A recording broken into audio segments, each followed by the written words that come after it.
पहले दंडासन में आ जाएं और उसी प्रक्रिया को फिर से वापस हमें दोहराना।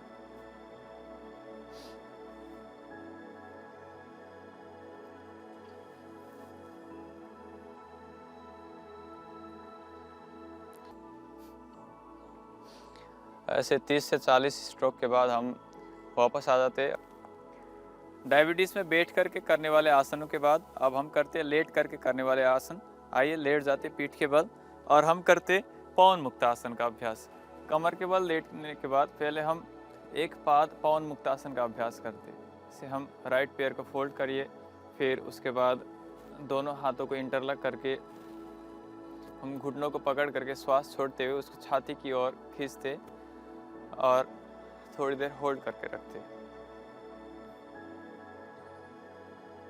इस अभ्यास में भी हम कपालभाति का अभ्यास कर सकते साथ साथ, और जिनको स्पाइन में कोई दिक्कत ना हो वो अपने नासिका से घुटने में स्पर्श भी कर सकते।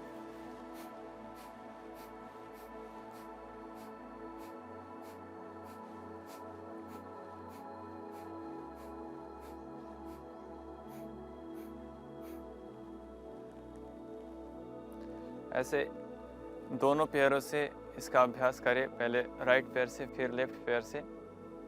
एक पाद पवन मुक्तासन या तो अर्ध पवन मुक्तासन। इसमें यही चीज़ ध्यान देना है कि जिनको सर्वाइकल स्पॉन्डिलाइटिस हो या तो कमर में दर्द हो वो गर्दन को ना उठाएं, बाकी गर्दन उठा करके भी इसका अभ्यास कर सकते हैं।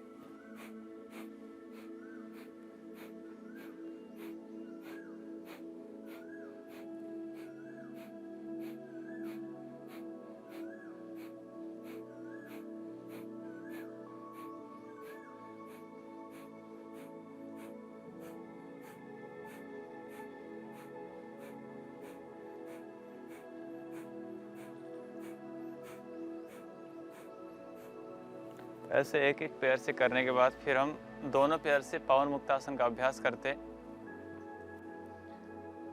ऐसे दोनों पैरों को फोल्ड कर लें और अपनी हथेलियों को इंटरलॉक करके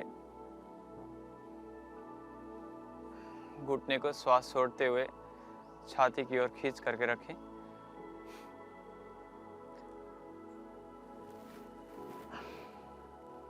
और इसमें कपालभाति का अभ्यास करें साथ में।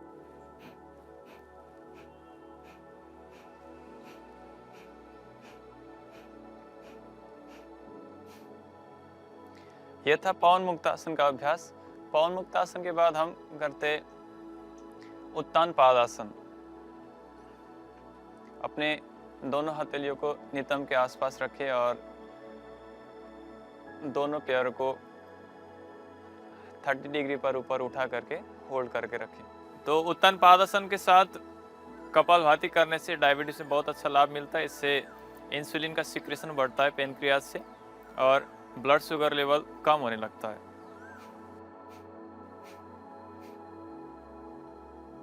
प्रारंभिक स्थिति में ये आसन करना थोड़ा कठिन होता है, तो ये 20 से 30 सेकेंड से प्रारंभ करके फिर 1-1 मिनट तक इस आसन का अभ्यास करने से पेट की सारी समस्याएं दूर होती है, डाइजेशन में अच्छा लाभ मिलता है और लीवर के सेल्स बहुत अच्छे से एक्टिवेट होते हैं इस आसन को करने से।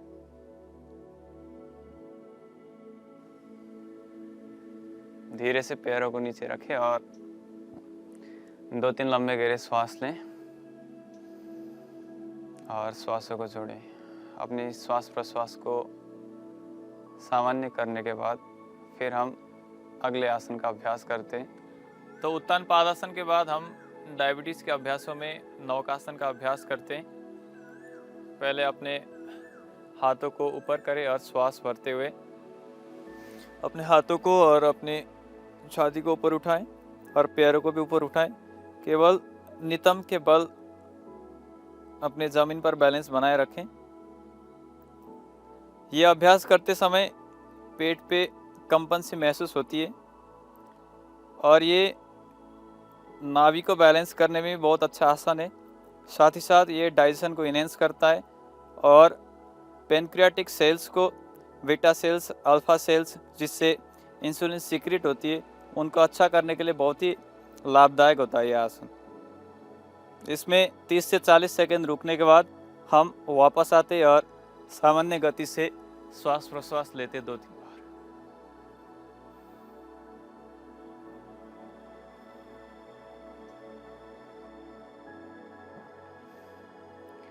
इसके बाद हम अभ्यास करेंगे पाद अंगुष्ठ नासे स्पर्श आसन। दोनों पैर के तलवे को जोड़ करके फिर हथेली से पकड़ करके नासिका से स्पर्श कराना है, श्वास को बाहर छोड़ते हुए।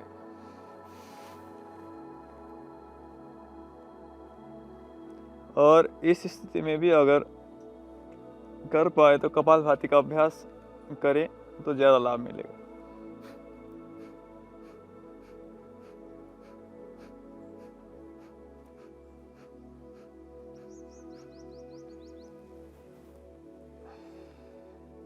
वापस आ जाएं और 2-3 लंबी गहरी श्वास को लें, श्वास को छोड़ें, अपनी श्वास प्रश्वास को सामान्य कर लें। फिर उसके बाद हम अगले आसन का अभ्यास करेंगे, सेतुबंध आसन।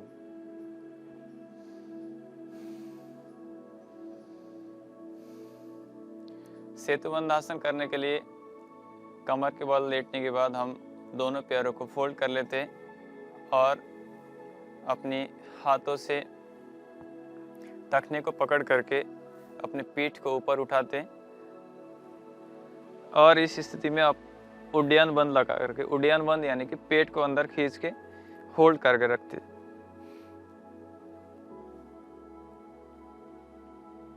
इसी स्थिति में 30 से 40 सेकंड तक होल्ड करने से प्रारंभ करें।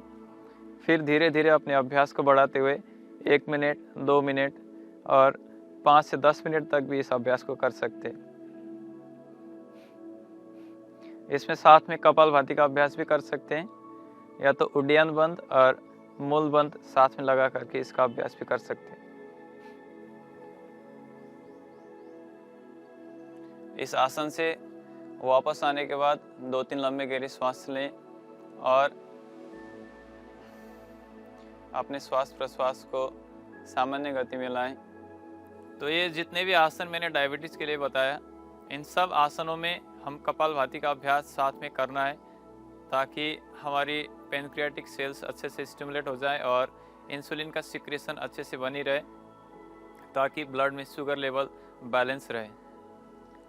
और ये सारे आसनों का अभ्यास करने के बाद हम थोड़ी देर शवासन का भी अभ्यास करते हैं ताकि जो भी सेलुलर लेवल पर चेंजेस आइए उनको रिलैक्सेशन मिले और पहले की अपनी स्थिति में आ जाए और रिलैक्स मिले सेल्स को, और पूरे शरीर, अपनी मन, अपनी चित्त चेतना उस शांति को प्राप्त हो जाए, उस परम शांति को, उस परम आनंद को प्राप्त हो जाए।